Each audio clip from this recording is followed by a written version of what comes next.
May the fog be with you. Episode 6. Episode 6. Pretty cool. Today's May 4th. That's why you said that. You're doing a pun on the May the 4th joke. Like from Star Wars. May the 4th be with you. But you replaced 4th with fog. It's kind of funny because this channel is called Feeling Foggy. What is it called? May the 4th fog. May the fog. I don't know. It's a working title. Working title.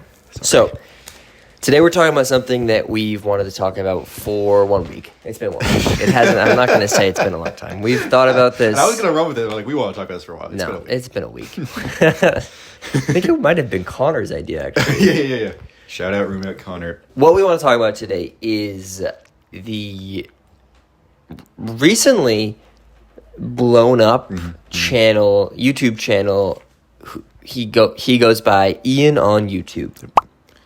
We'll throw up a profile picture. Yeah. Good visual aid. He is a male who lives in... What is it? I should know this. We should know that. Palm Springs. Somewhere in California. Where they do Coachella. Yes. We're bad for not knowing that.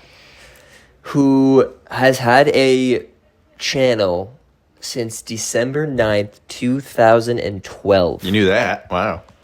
I didn't know. And for 12 or so years, his channel did nothing. I mean, nothing.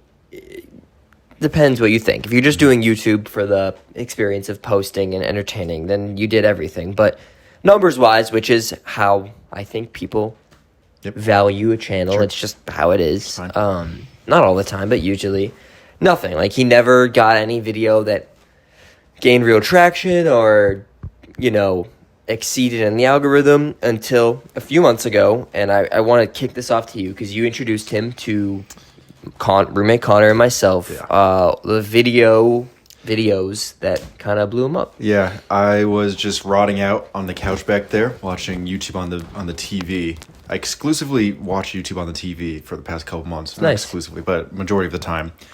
And it was the first video to pop up in the recommended. It was a video titled something along the lines of, "Why am I a 30-year-old man working a dead-end retail job?" I'm like, I want to know.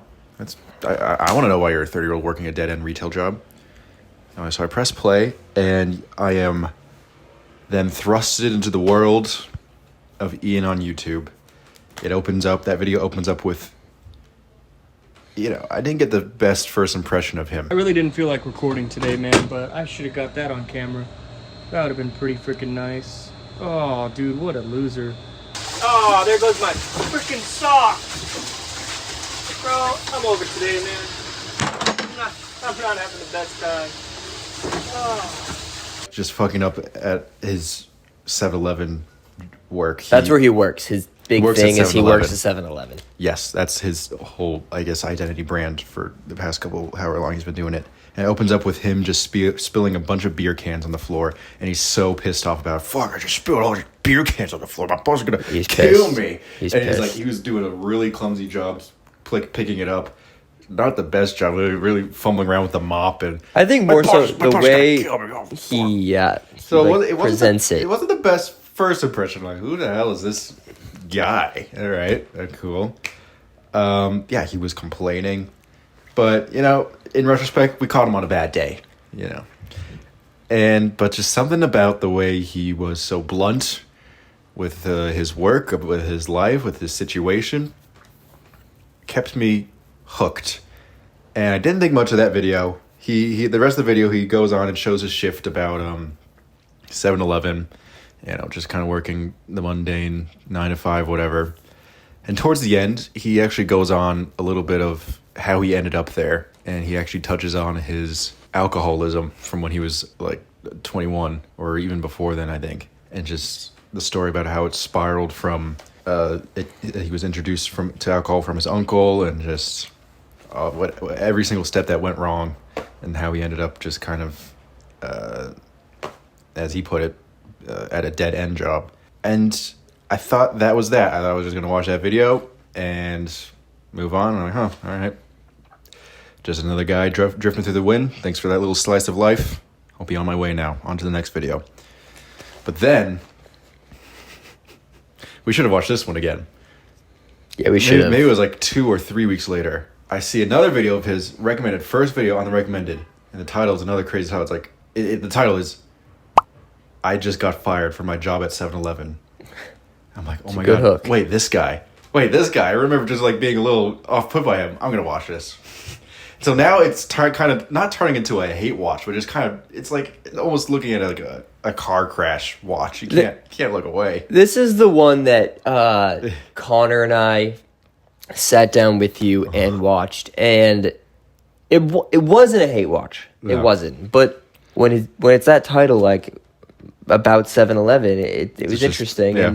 And we at first, it was like, And we were watching it, and he got fired from 7-Eleven because the story what he tells is that I guess he was recording himself and his coworker Armando. Shout out Armando. we'll talk about Armando. Oh my god, dude, there's so much to talk about. We'll talk about Armando. The story he tells is he was filming a video with him and Armando drinking non-alcoholic beers. Which is, I mean, it's a on thing. the job. It's a thing. And I guess corporate 7-Eleven saw that video and didn't like it and emailed that 7-Eleven location and said fire Ian on YouTube. And Armando. Armando was also fired. Remember that? He has like three kids. He has 3 kids. He's a grown man with 3 kids. And I mean, I think just from a 7-Eleven standpoint, I understand. No, but then he's now like the 7-Eleven YouTube guy, and it's a bad look. Sure, but he was like, it's non-alcoholic. It's non-alcoholic. But after just hearing the video about his alcoholism, It was. and now he's talking about Yeah. me and Connor were just looking there and we're like, this guy was. It drinking was on the job. hard not to come to that conclusion. Yeah, it was a little bit like your little cousin just like fibbing. It's like you could tell when they're lying. It's like I don't know. He still runs with that story. And I want to say, since then, I personally, I mean this, I do not think he was drinking. Me as well. On the job. Yes. But right away, first impression was like, okay, post-alcoholic, Yeah.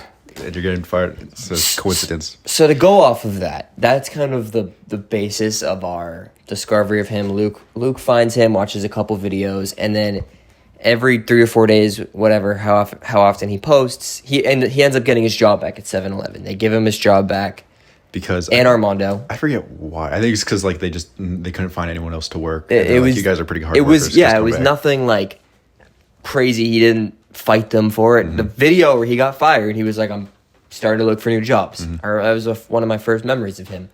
So we start watching, and it just like at first it was just like a bit.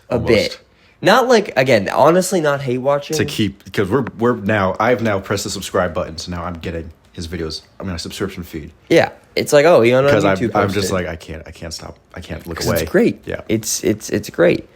So he keeps posting it, and we keep watching it. And I think, I want to say, so this was 3 or 4 months ago. I want to say for a month, it's like the bit of it. Oh, yeah. But since then, and we'll talk about everything, but it's not a bit anymore. We love watching this guy's It's channel. turned into like our show a little bit. It's sit-down TV. One of us will It's notice nighttime that. television. Yeah. One of us will notice that he'll upload a video, and we'll wait for everybody to get ready to watch it on YouTube. We sit down and make it a thing. If I'm making dinner and like Connor and Luke are fully fucking sitting down, they will not start the video until dinner is ready down. and I sit down and it's Ian Watching on YouTube it on YouTube time. Yep. It's turned into a nice little communal campfire for us. So thank you, Ian, on YouTube. Keep doing Yes. that. We have, again, we've flipped the script on how we view you. And it's just, we think you're, if you're watching this, I'm talking like you're watching this. You think he's going to watch this? I have no idea, but I hope so. That'd be I think, awesome. I'd get a little giddy if Ian on YouTube watched this. I think it's just like a little bit of a lesson in like, don't judge the book by the cover. Mm-hmm. I mean, at the end of the day, like in those first videos, watching them for the first time, it feels like this guy's kind of like a loser. He blah blah blah. Like he calls himself a loser. He calls himself out on it, Yeah. and it's like we just watched these first videos that we watched again, and it's like he's just Connor's here. God. He's oh god, we're gonna get pushed again. Hey, Connor. We're talking about Ian on YouTube. That's the video for the day. You gave us that idea. It's like going out. yeah. smells like canes in here again. No case. No. Maybe we have to take out the garbage. I'm sorry. Do you want us to move It's the not chairs? that complaint. Do you want to join us, Connor? Eventually? Maybe. Oh. You guys just have shitty timing. We'll move. We'll move. Tough loss for the Sox today. Yeah, and maybe we stay later. It's pouring too. Yeah, that was weird. Anyways, Connor, if you just want to come out, we'll pull up a chair and we'll frame you up here. no, Okay. Okay. absolutely. Just let us know. Don't even let us walk out. Yep. Anyways, where were we? Don't judge a book by a cover. Yeah, I mean, it quickly became something that it's like, okay, it was the honesty. Like, it's almost too honest and too blunt. But then the more you get to know him, it's like, okay, That's just how he talks. It's who he is, and he's not cutting any corners in terms of telling you. So he like is so willing and open to say whatever the hell has happened in his life that at first it feels like, are you trying to tell us this for like content? And honestly, one of the things I talked about for maybe even 2 months of watching him was like 7-Eleven is his brand. Like that, he wants to be at 7. Like he wants these crazy things to happen to him, getting fired. I just don't think that's the case. No. I think he literally likes making YouTube videos. Yeah. And he has like you said, a mundane life. And that's the charm. Yes. Working the 9 to 5, that's what the rest of America goes through. It's not as glamorous as Hollywood depicts it as. No. And the fact that he's in, California, a place so close to Hollywood, and it's just, a mundane 7-Eleven job. It's a little comforting to remind everyone, you know what? Life isn't all that about the glitz and glamour sometimes, but there's beauty in. I keep using the word mundane. Connor, give me what? The 30-year-old former alcoholic who lives at home with his grandma. I think that's the asterisk there. No, we've talked about it. Yeah. We've Okay. talked about it. We talked about the Just at alcoholism. one point you made, there was just We flipped the script. We've turned around. We on all him like too him. a little bit. He's charming. His videos are getting better. He's great. They are getting better. That's another thing. He's getting better at YouTube. It's comforting. You could see a little bit of yourself, your friends, your family in his situation, and you're not pitying him. I'm not making like, oh, poor Ian on YouTube. Oh, I hope he gets out of it. It's just it's. Well, I it's think part of it- something comforting and just seeing someone bask in. It's relatable. Yeah. I think maybe to some, but maybe not to others, his exact situation. But for example, we'll get into it. There is his coworker who they got fired together. Armando. He is. Oh yeah. They're best friends, and he also just started a YouTube channel. Armando did, and seeing their relationship over the last few months, months, whatever, has actually that's something I can relate to, like the closeness of someone you work with. And I mean, Connor and I met at work. I mean, some of my closest friends are from work, and I feel as if just getting that little 5 to 6 minutes every time he posts is something that I can relate to, and that I feel connected to. So just something like that, even. Sounds like this dude's a relatable dude. Dude is a relatable dude. Huh. Do you talk about this bingo card? Yeah, I think we should talk about the bingo card. I mean, that kind of goes off of this apartment's connection to him. So on YouTube, he has a pattern with how he talks, with what he shows, with what he films. So much so that you can kind of catch on to it 3 or 4 videos into it. And so If you're paying attention. we created a bingo card with all his little quirks and phrases or things that he'll do or show in the videos. For example, he loves to pull out a Trump impression. He just does. At least once every video. Mark it off the bingo card. He always has Minecraft music playing on the background. That's the free middle. space, because that's just a guarantee you're going to get Minecraft music. He likes to, show his grandma in ways that, it doesn't seem like she's volunteering to be shown on camera. I think she does. There's videos where they sat down and she's like, can I talk about this? It's actually really sweet and wholesome. The grandma wants to talk, but there's some times where it's like, here, grandma, the viewers donated $100 and wanted me to give it to you. And she talks. He does. She willingly does. So, we cross that off. Grandma's on screen. Armando. Armando He mentioned. mentions Armando.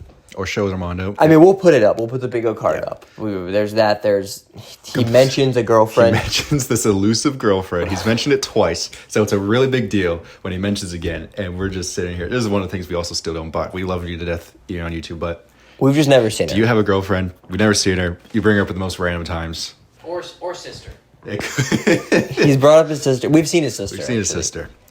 Another one is he complains about the comments, like to an extent, where it's like a little. Oh, we want to talk about that one video. It was a couple videos after his viral video, where he sat there and complained about the comments in a really nasty way. Well, I think there's like 2 or 3 on the bingo card we haven't mentioned, and I think there's 2 of them that are such complete opposites, but have shown his like growth with us, with us specifically. And one of them, is the comments one where he just was like super negative about the comments, which we found to be interesting because of the way he talked about himself, and he doesn't like degrade himself, and he shouldn't. He seems to be doing exactly what he wants to do. Mm-hmm. There's a lot of things he does, like a lot of very similar things he does every single day, or at least every single video. And the comments are like, "Why are you such a loser?" Blah blah blah, which he knows he's going to get. And I feel like, it was that, and he complained about his job a lot. He complained about 7-Eleven a lot at the start. In the start, the very first impression was him complaining about the beers on the floor, and his boss is going to kill him, and he's tired. And what we've seen is those. I mean, the bingo card kind of tell like the. I get like kind of like the story of like how he's been, right? Mm-hmm.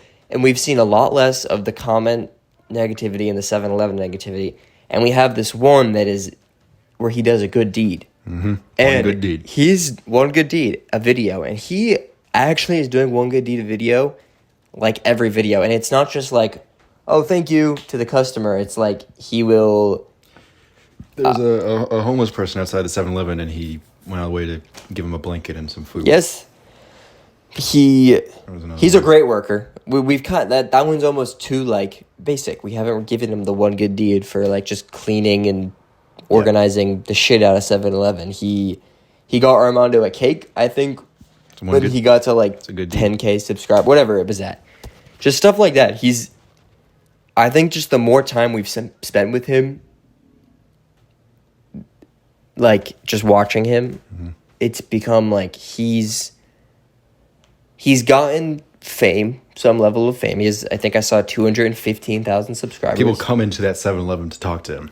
And he shows it. Someone ordered him food from the 7-Eleven, like on Uber Eats or DoorDash, to deliver to him. It was really funny. He's becoming more popular, and he seemed to have stuck to all of his morals. Like he says, he has mentioned he'll never do a brand deal. He has not yet to do a brand deal. It's really the same type of content as before. He'll go to his grandma's and just chat with her about her husband. He'll just hang out with her Armando. Like he's really stayed the same, and I think it's comforting, not just for us, but I would imagine for the people that are watching him, because it's like he doesn't. That was one of the comments. It was like, why don't you just go quit 7-Eleven and go do your own thing? This is what he does. Yep. Like this is like, guys, this is just my life. Yeah. And I think it's admirable. Yeah, it shows that you don't have to follow, a perfect structured path that, No. I'm going to pull out the society card that society wants you to follow. Yeah. I mean, college, get a job. It happens. Build a family by the time you're this age, do this, blah, blah, blah, blah. And if you're just following your bliss and you're happy with wherever you are, he recognizes that it's a 7-Eleven job. And yes, it is not the most glamorous job, but he seems to be very content with that. He's a good friend. He has... And apparently he has a girlfriend. Close with his family. And he's very grateful for that. He mentioned that all the time. 3 pets. Yes, he got a guinea pig. Oh, guinea pig mansion. Shows the guinea pig is another thing on the bingo card. So, I mean, I don't want to, I'm not trying to use hyperbole. It's like, maybe inspiring is a little much, but it's admirable. It's very admirable. Like him or not. And at first we were unsure, but we stuck with it because bottom line is that his content's entertaining. That's why we watched it. Like, that's why we kept watching it. And now I would say it's not just like, oh yeah, he has entertaining content. It's like we care about what's next for him. And what's next for him is the same shit. From 3 months ago. And who knows? Yeah, who knows? And it's just... it'll be like an adrenaline rush where it's like, I got a new job at Target. Holy shit, now he's the Target guy. That's gonna and be we'll insane. still watch him. Yeah. Because I don't think his content's ever going to be like moving to LA to do YouTube full time. That's just not his thing. Yeah. He spends a shit ton of time with his grandma. He goes home. He likes to stealth camp. I learned what stealth camping was. Like, he does the same things that he was doing before. And it's just like... I think it's the essence of him. Maybe might be projecting a little bit, but this might be a good cornerstone, or turning point for the YouTube website. It's called YouTube. It should be more personal, relatable. I love Mr. Beast. In fact, he's I think a little confident guy, but I think he's doing the YouTube game like no one has ever done it, and it's very impressive, and I like his content a lot. But it's definitely got higher production, and you lose that relatability and the characters that he's built up, and it's more of reality TV, highly produced content on YouTube. I love it to death. Very entertaining. It was always going to be the next step for him. Because that's what his whole big thing was. I want to do bigger, and it's just inevitable that the bigger thing is close to a television production. But I think Ian on YouTube is taking it multiple steps back and being a lot more personal, relatable to YouTube. I think maybe there might be a shift back to that. People just vlogging themselves. People just showing. I mean, because their daily even, life. And I don't want to move too far off of him. I feel like I might be here, but like, I even think about, when I was in 7th grade when like Logan and like when the Pauls were popping off, and even thinking about that, it's like it was vlogging. I'm arguing that it was like not real life. Like, they weren't living real life. They had these houses with multi-million-dollar houses with a bunch of 20-year-olds that were just doing stupid shit, and it was very successful. Not blaming them for doing that. I mean, you could blame them for some of the shit they did. But like, this is like real life. Like, I feel like, I don't have a knowledge of every YouTuber, but I feel like people that have a niche and they stick to it, it's like very admirable. Like, very, very, I mean, yeah. It's refreshing. Just at the end of the day, it's less fake, it's less plastic. It's just being himself, and that's why we connect with it a lot. Even if it's not exactly our lives, it's a life that there's a 7-Eleven on this street. You can walk down there and see a worker there, and it's like, that could just be the Ian of YouTube of Boston, Massachusetts. It's just, they're just in Boston. Yeah. They don't film a video 3 times a week. Yeah, definitely pulls the curtain back on those parts of the country, those lives. I'm not saying like, I finally learned how to appreciate blue-collar workers. It's just... No, but we get to see it. They don't get the light. It's a shame. No. They don't get the light, and I don't think people particularly think it would be interesting. And I think that's a testament to him. I mean, he like makes it interesting. Like, he's got cool cinematic shots. He's worked on it a lot.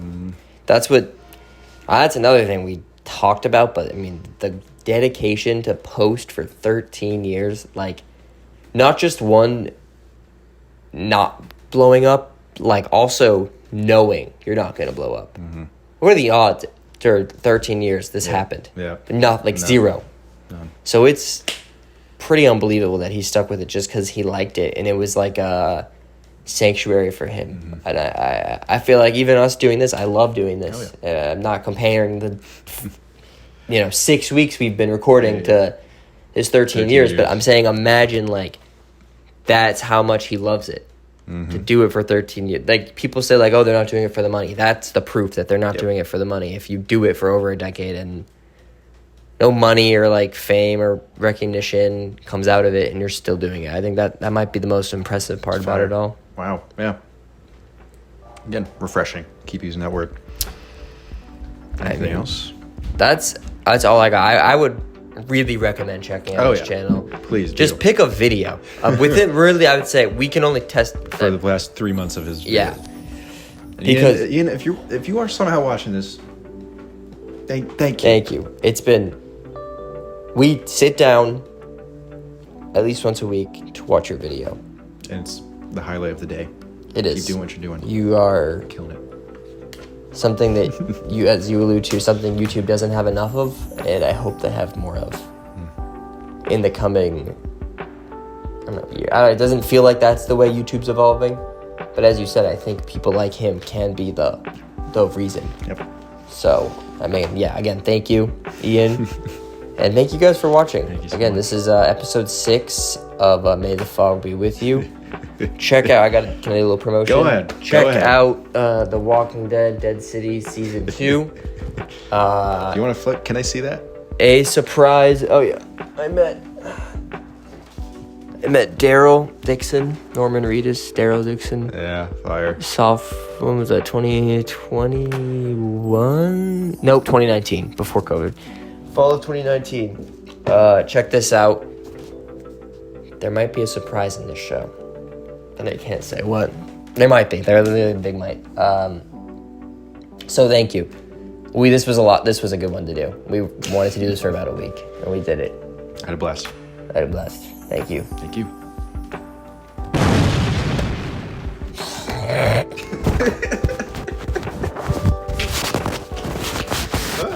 Probably better.